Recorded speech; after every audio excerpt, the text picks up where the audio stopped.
I was raised in the little town of Yazoo City, Mississippi. Now, I know that a lot of folks go around the country trying to impress people by claiming to be from Yazoo City. But I really am. Now, when I was a boy, during the Depression, we lived next door to some rich folks. I knew they were rich for two reasons. Number one, they had a cook. Number two, the cook had something to cook. And during the Depression, that was a sure sign of wealth. I was over there for lunch one day, as I tried to be every day. And now, don't misunderstand that. Even though there was a Depression on, we certainly had plenty to eat at my house. I know we had plenty because if they ever passed my place for seconds, they'd always tell me, no, you've had plenty. So I know we had plenty. Now, the cook brought the biscuits out, and this is not an exaggeration. Those biscuits were not as thick as my wrist was. And I looked at her for a moment. I said, Maud, what in the world happened to your biscuits? She reared back, gave a big old tummy laugh, and said, well, I'll tell you about those biscuits. She said they squatted to rise. But she said they just got cooked in the squat. You know anybody that's getting cooked in the squat?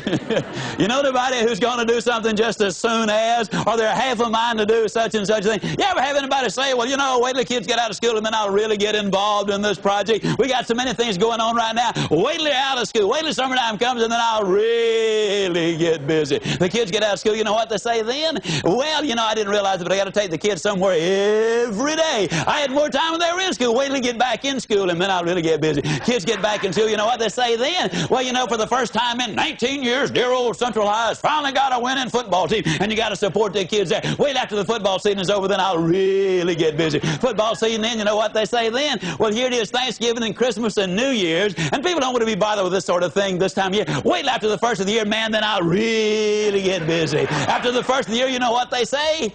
Well, it's the weather. Did you ever see weather like this in Chicago or San Francisco or Dallas or wherever? Wait till the weather settles down, and then I'll really get busy. Oh, I know what you're thinking. You're thinking I've lost interest in it, but that's not the way I do things. Let me tell you the way I do things now. Here's the way I am, see. This is just the way I do it.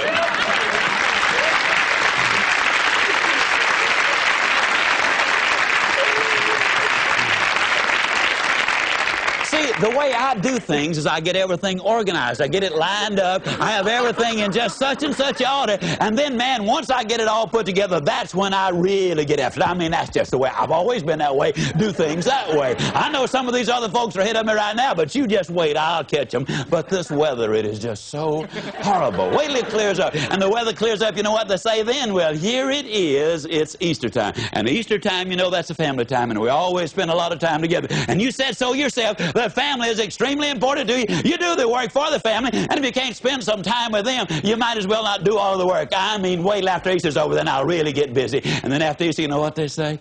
At long last, we've got some beautiful weather. And I haven't hit a golf ball or wet a hook and I don't know when. Man, I got to have some R&R. I got to have some rest and relaxation. And you know, you say if you can't work all the time, I mean, an individual needs some time with himself. Wait till I relax a little bit and, man, then I'll really get after it. And finally, they get after it a little bit, you know, or when they have the fun and relaxation, then they say, well, it's almost time for the kids to get out of school. And that's where we came in. As we'd say down home, folks, you can put this in your pipe and smoke it, because it's the truth.